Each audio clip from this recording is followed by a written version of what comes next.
네, 이 시간에는 누가복음 10장 30절부터 37절까지 말씀을 가지고 제목을 너도 그와 같이 하라 이렇게 정했습니다. 우리가 지난 시간에 한 율법사가 예수님을 시험하기 위해서 질문하는 그런 장면을 보았습니다. 어떤 질문이었느냐? 내가 무엇을 해야 영생을 얻을 수 있습니까? 라는 거였어요. 예. 기억할 것은 구약이든 신약이든 구원은 오직 믿음으로 받습니다. 다만 구약과 신약에서 자기의 믿음을 입증하는 방법이 다르다 하는 것을 우리는 기억할 필요가 있어요. 예, 구약 때는 하나님의 말씀을 지키는 것으로, 율법을 지키는 것으로 우리의 믿음을 입증해야 됐고, 신약 때는 오직 예수 그리스도를 믿음으로 은혜로 구원받는다. 예, 이것이 구원의 방식이다 말씀을 드렸습니다. 자, 당시 아직 구약 시대였습니다. 그럼 구약의 관점에서 어떻게 되느냐? 율법을 잘 지켜야 됩니다. 이걸 통해서 자기 믿음을 입증해야 했던 그런 시점에서 율법사가 질문을 하는 거예요. 예수님께서 율법으로 질문을 했기 때문에 예수님께서도 율법으로 응답하십니다. 너는 내 마음을 다하고 혼을 다하고 힘을 다하고 생각을 다해서 주 내 하나님을 사랑하고 내 이웃을 너 자신과 같이 사랑하라. 자, 이렇게 답변하시는 거죠. 자, 이때 율법사가 또 어떻게 질문을 합니까? 예수님, 그럼 누가 내 이웃입니까? 하면서 질문했는데 그 의도가 뭐냐? 자신을 의롭게 만들려고 하는 거예요. 도저히 하나님을 사랑한다고는 말할 수 없기 때문에 그러면 내가 어떻게 하면 이웃을 사랑할 수 있습니까?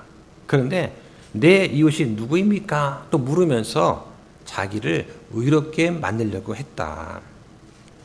이 질문에 대한 대답이 바로 오늘 본문의 선한 사마리아 사람의 비유입니다. 보통 이제 신학교를 가거나 그러면은 어떻게 가르치느냐? 성경에 있는 비유는 하나의 중심 메시지만 가르친다. 그러니까 비유를 가지고서 교리를 세우면 안 된다. 이렇게 가르쳐요. 자, 그래서 만일 이 비유 속에 있는 세부적인 요소들을 다 교리적으로 해석을 하면 본래의 의도를 벗어나서 엉뚱한 교리가 나올 수 있다라고 하는 그런 논리가 되는 것이죠.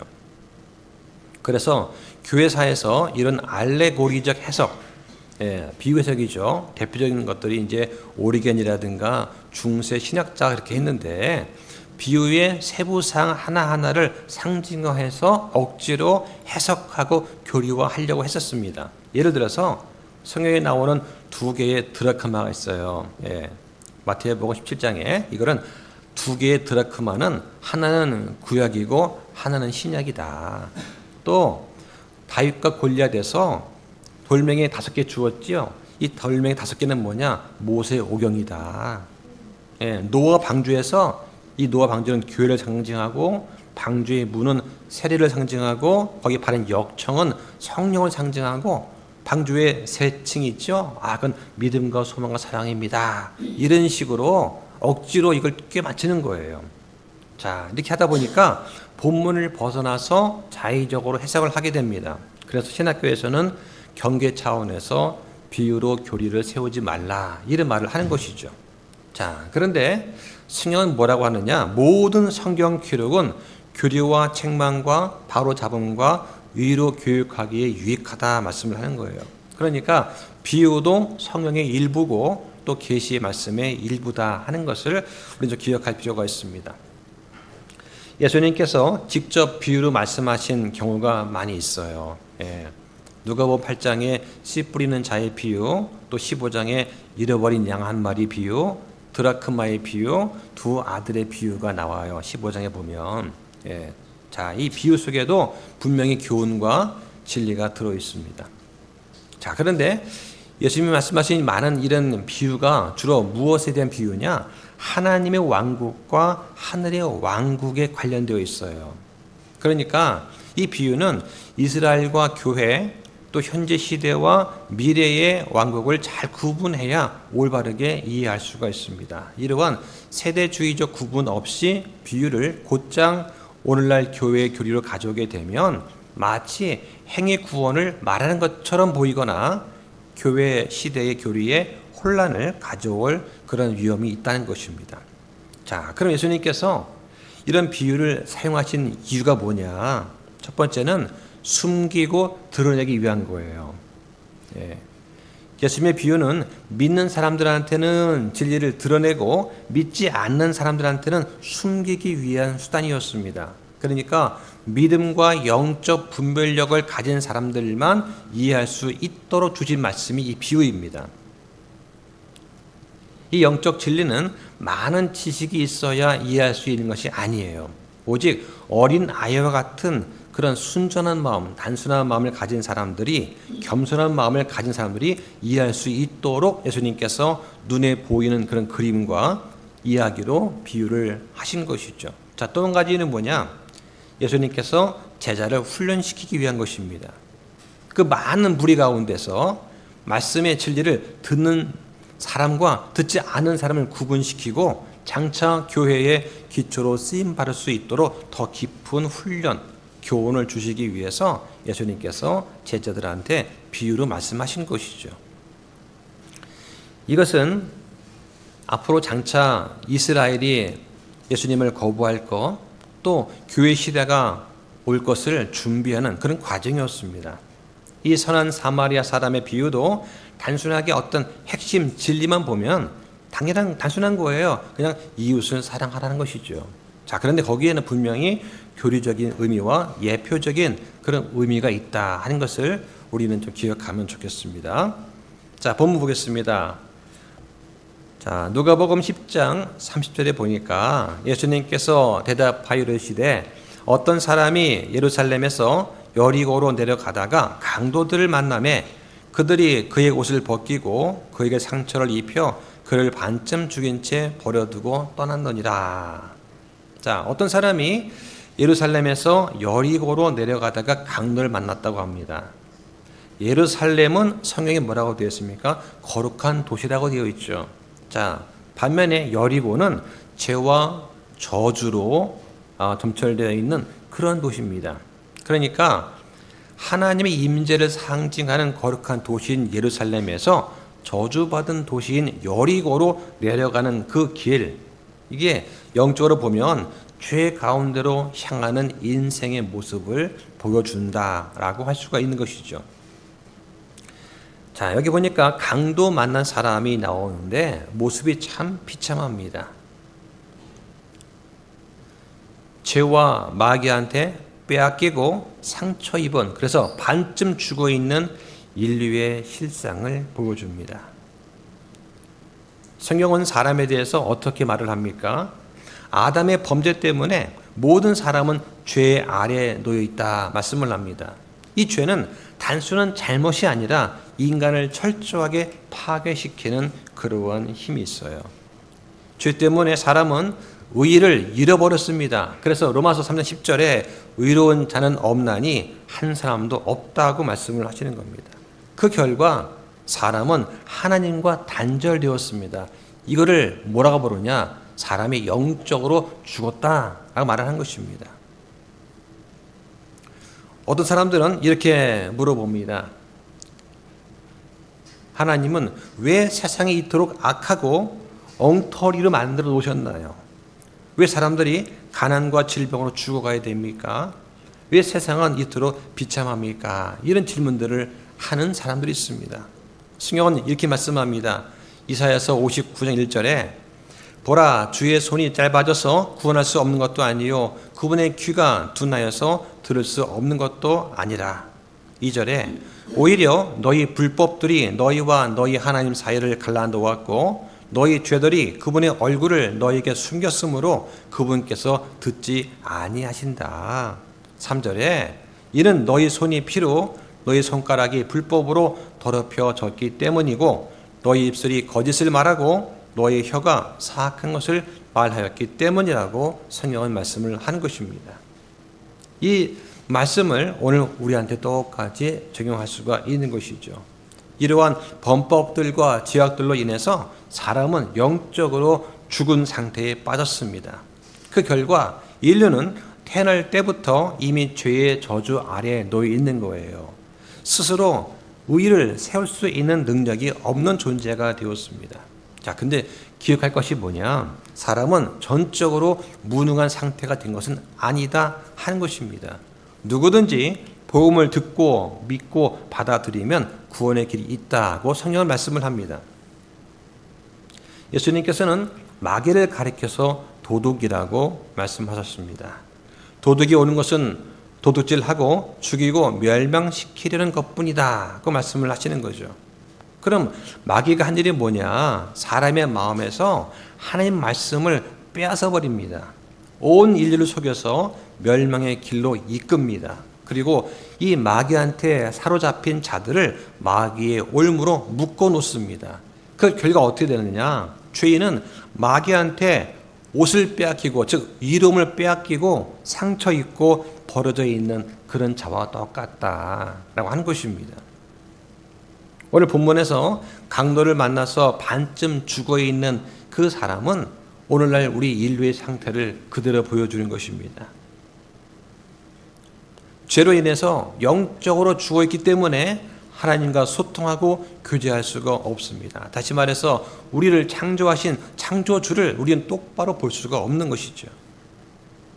하지만 우리의 혼은 살아있습니다. 우리한테는 자유의지가 있습니다. 그래서 선택할 수가 있는 거예요. 그런데 이마저도 죄의 무게와 상처 때문에 무력합니다. 인간은 그래서 스스로 자신을 구원할 수 없는 상태가 된 것이죠. 누군가 진리의 말씀을, 복음을 전해줄 자가 있어야 됩니다. 수확대에 수확할 일꾼이 필요한 것처럼, 그러나 사실 수확한 일꾼이 부족한 것이 현실인 것이죠. 바로 이것이 죄와 마귀한테 빼앗기고 상처 입은 인류의 현재 모습인 것입니다. 사람은 스스로 회복할 수가 없습니다. 그래서 자비로운 구원자가 필요합니다. 오늘 본문에서 선한 사마리아 사람이 되신 예수 그리스도께서 다가오셔서 우리 상처를 싸매주시고 성령의 기름과 복음의 포도즙으로 치료하시면서 교회라고 하는 그 여관에 우리를 맡기시고 다시 오실 날 모든 것을 갚아주시겠다고 약속을 하십니다. 이게 바로 구원입니다. 이것이 우리 모두한테 주어졌고 또 우리는 다른 혼들을 구원할 수 있는 것이죠. 강도 맞는 사람은 죄인을 상징합니다. 죄인은 자기 의라고 하는 더러운 옷만 남아 있습니다. 그래서 스스로를 구원할 수가 없는 것이죠. 이사야서 64장 6절에 보면 우리는 다 부정한 물건 같고 우리의 모든 의는 더러운 누더기 같다 말씀을 합니다. 이 죄인은 강도를 만났습니다. 옷을 벗겼습니다. 매맞았습니다. 거의 죽었어요. 그 당시에 옷은 어떤 의미가 있느냐? 가장 소중한 재산입니다. 밤과 낮의 기온차 크기 때문에 이 팔레스타인 지방에서는 겉옷이 없으면 그냥 얼어 죽을 수밖에 없는 그런 상태였던 것이죠. 그러니까 옷을 벗겼다는 말은 가지고 있는 모든 걸 다 빼앗겠다는 얘기입니다. 자, 상태 어떻습니까? 반쯤 죽었다. 반쯤 죽었다. 자, 이걸 잘 생각하셔야 됩니다. 죄인인 사람이 영적으로는 죽어 있지만 여전히 혼과 의지는 살아 있다는 뜻이에요. 자, 이 면에서 칼빈주의에서 말하는 전적 무능은 성경과 어긋납니다. 칼빈주의가 말하는 첫 번째 교리가 전적 타락입니다. 죄인은 전적으로 무능하기 때문에 하나님의 주권적 은혜가 임하지 않으면 구원받을 수 없다라고 하는 것이죠. 그마저도 구원받기로 예정된 사람만 구원받을 수 있다 하는 것이 칼빈주의의 전적 타락 교리입니다. 그런데 여기서 전적 무능이라는 말은 잘못된 거예요. 그 증거가 뭐냐? 구약에 보면 사람들은 어떻습니까? 자유의지를 가지고서 하나님을 섬기기로 선택을 하고 섬기기로 했던 장면이 많이 나옵니다. 따라서 전적 무능이라는 말은 잘못된 것이다 하는 것이죠. 자, 31절 보겠습니다. 마침 어떤 제사장이 그 길로 내려오다가 그를 보고는 다른 쪽으로 지나갔고 또 그와 같이 한 레위 사람도 그가 그곳에 있을 때에 와서 그를 바라보고는 다른 쪽으로 지나갔다. 자, 제사장, 레위인 전부 다 종교인들이죠. 자, 강도 많은 사람 봤습니다. 근데 피해서 지나가 버렸어요. 예. 왜냐? 율법에 보면 죽은 자를 시체를 만지는 것은 부정한 일이기 때문에 가다 보니까 쓰러졌네? 야, 죽었나 보다. 좀 만지면 큰일 나겠다. 그래서 그냥 못 본 척 지나간 겁니다. 우리 사람도 마찬가지예요. 강도 많은 사람을 봤지만 피하고 지나가 버렸습니다. 그들의 문제는 강도 많은 사람을 못 본 것이 아니라 보고도 외면한 것이었습니다.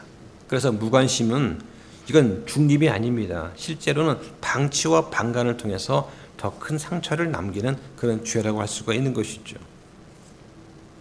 종교적 직분을 가진 이 제사장과 레위 사람은 율법과 제사의 형식에 매여 있으면서 성경에 말하는 긍휼과 사랑의 본질을 놓친 사람들이었습니다.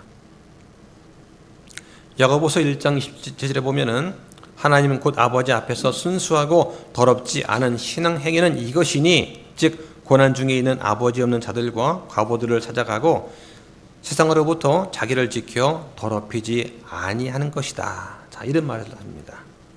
그러니까 사랑이 없는 종교는 겉모양은 있어도 생명력이 없는 껍데기에 불과하다는 말씀이죠. 오늘날 교회 안에도 비슷한 일이 일어납니다. 교회 행사나 예배는 열심이지만 곁에 있는 고통받는 그런 지체를 향한 관심은 없는 경우가 있습니다. 교회 내에서 어떤 교리적인 논쟁에는 아주 열정을 다하지만 정작 불쌍한 자를 향한 긍휼의 손길은 내밀지 못하는 경우가 있는 것입니다. 이것은 예수님께서 가장 강하게 책망하신 바리새인의 모습과 같습니다. 다행히 우리는 교회가 좀 작아서 옆에 지체가 어떤 상황인지 잘 알죠. 그렇죠? 시간 나면 같이 모입니다. 교제도 하고 같이 밥도 먹고 참 그게 보기 아름다운 그런 교회의 모습인 것 같습니다. 근데 교회가 조금만 더 커져가다 보면 그런 것이 사라지게 되는 것이죠. 참된 경건이 뭐냐? 하나님을 향한 사랑과 이웃을 향한 사랑으로 드러나는 것입니다. 성경은 사랑이 없으면 아무것도 아니다라고 선언을 합니다.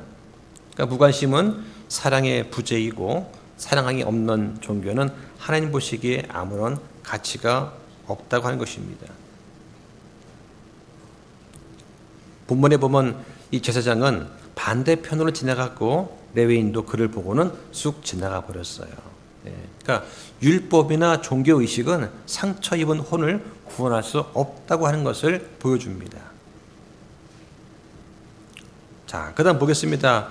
33절에 어떤 사마리아 사람은 여행을 하다가 그가 있는 곳으로 와서 그를 보고 불쌍히 여겨 그에게 가서 기름과 포도즙을 붓고 그의 상처를 싸매며 그를 자기 짐승에 태워 요간으로 데려가 돌보아 주었다. 당시 이 사마리아 사람은 유대인에게 멸시받던 그런 존재였습니다. 이스라엘 지도를 보면 크게 세 부분 나눌 수가 있어요. 저 맨 위쪽 북쪽에 갈릴리가 있고 중간에 사마리아가 있고 아래쪽에 예루살렘 유다 지역이 있어요. 예수님께서 예루살렘으로 오시기 위해서는 사마리아 지방을 통과하셔야만 했습니다. 근데 사마리아 사람은 멸시받던 그런 사람들이었죠. 원래 사마리아 말 자체가 혼혈되었다는 뜻이에요. 그러니까 북이스라엘 멸망하고 나서 아시리아 군대가 이스라엘 사람들을 이제 정복을 했지 않습니까?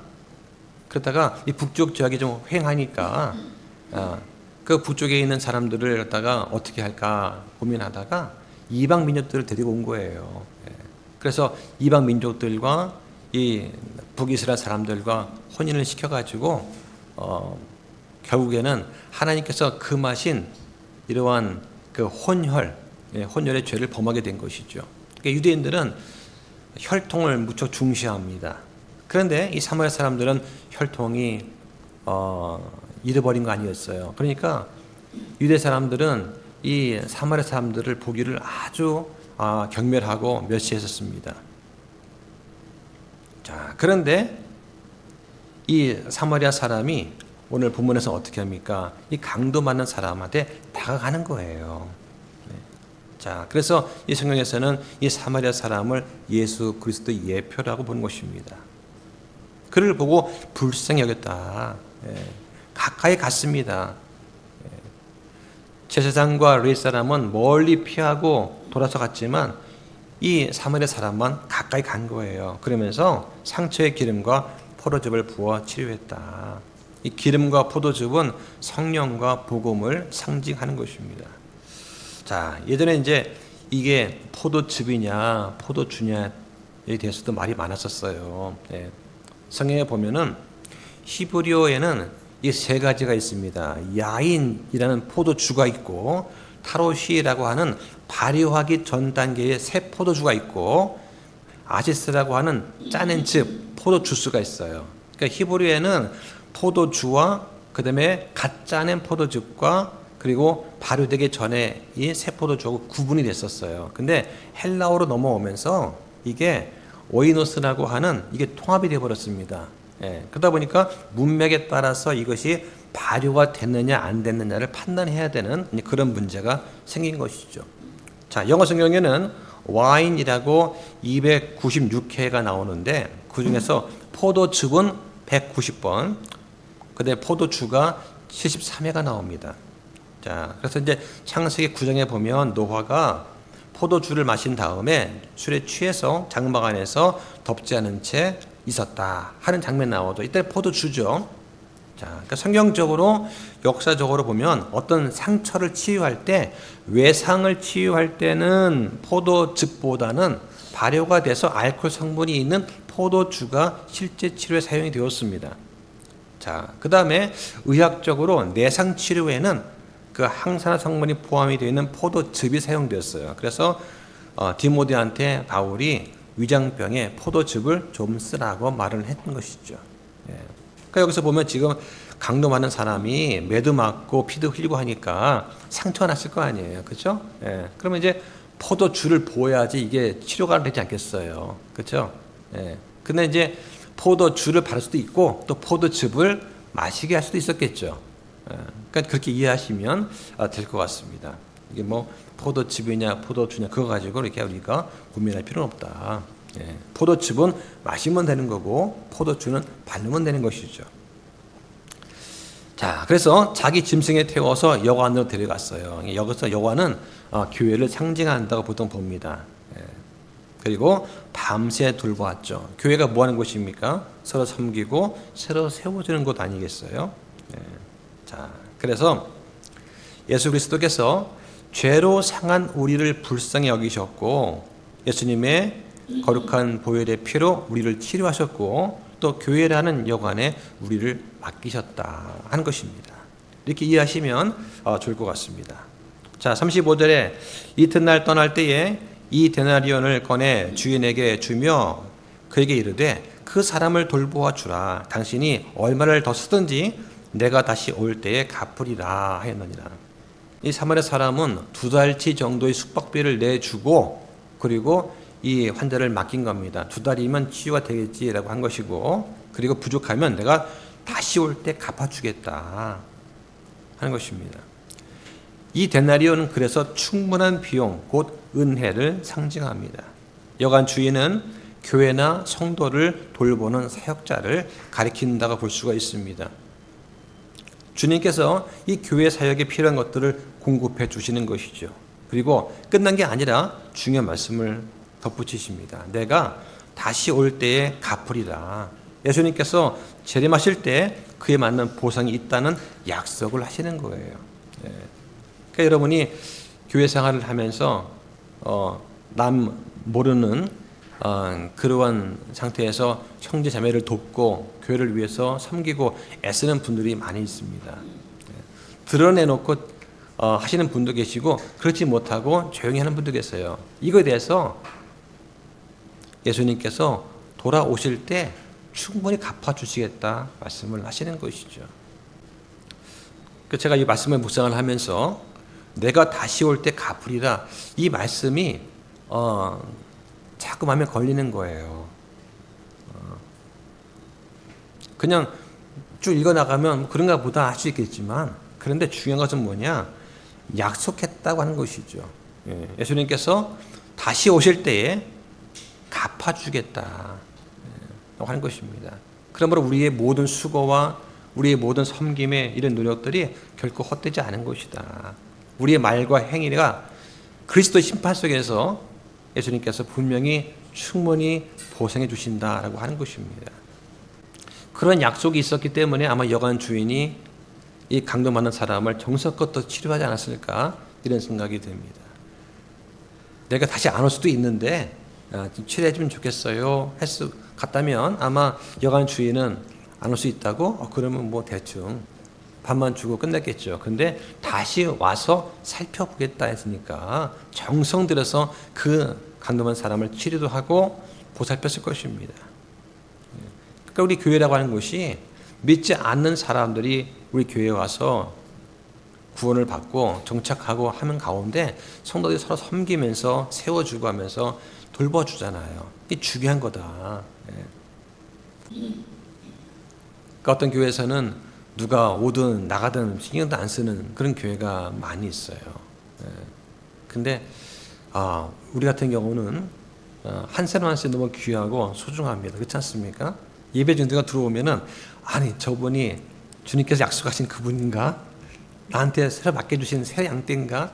얼마나 가슴 두근두근하고 그렇습니까? 자, 그 다음 보겠습니다. 36절에 이제 너는 이 세 사람 중에 누가 강도들을 만난 자의 이웃이었다고 생각하느냐 하시니 율법사가 이르되 그에게 긍휼을 베푼 자니이다 하매 그때 예수님께서 그에게 이르시되 가서 너도 그와 같이 하라 하시니라. 자, 누가 강도 만난 자의 이웃이었다고 생각을 하느냐 하고 물으실 때에 율법사는 그에게 긍휼을 베푼 사람입니다. 예수님께서 가서 너도 그와 같이 하라. 그럼 예수님께서는 이 율법사가 그처럼 할지 안 할지 알고 하셨을까요? 자, 이러한 보통 이야기가 있습니다. 어떤 소년이 어떤 현자를 만나서 대화를 하다가 이제 소년이 이 현자를 한번 골탕 먹이려고 이제 마음을 먹었던 것이죠. 들에서 새 한 마리 잡아다가 뒤에 숨기고서는 현자가 왔을 때 현자님, 제 손에 있는 새가 죽었을까요? 살았을까요? 하고 물어봤습니다.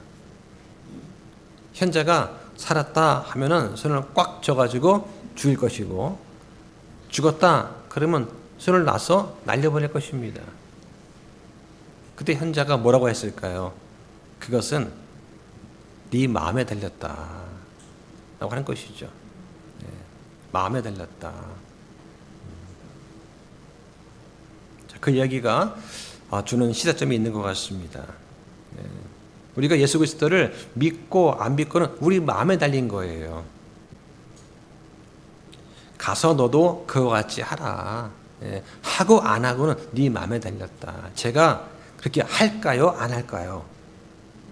그거 네 마음에 달렸다 라고 하는 것이죠. 그런데 분명한 것은 그것에 대한 대가가 있다. 그리스도의 심판석이라는 대가가 있다. 여기에 못 들어가면 그냥 흰 왕의 심판을 받는 거예요. 둘밖에 없습니다. 중요한 것은 누가 나한테 가까운가, 이게 아니라 내가 누구한테 가까이 갈 것인가 하는 것입니다. 다시 말하면 누가 내 이웃인가가 아니라 내가 누구의 이웃이 될 것인가 하는 것이 중요한 출발점이라고 할 수가 있습니다. 이웃은 어떤 혈통이나 종교나 의식에 갇히는 것이 아니라 긍휼을 베푸는 자가 참 이웃입니다. 율법사는 누가 내 이웃입니까? 했지만 예수님께서는 너도 그와 같이 하라. 즉 네가 이웃이 되라고 가르쳐 주신 것이죠. 오늘 말씀의 핵심 메시지는 가서 너도 그와 같이 하라는 것입니다. 그러니까 예수 그리스도의 긍휼을 입은 자로서 우리도 긍휼을 베풀라고 하는 것이죠. 이 긍휼은 선택이 아닙니다. 자녀인 우리한테 주어진 우리의 본분이라고 할 수가 있는 것이죠.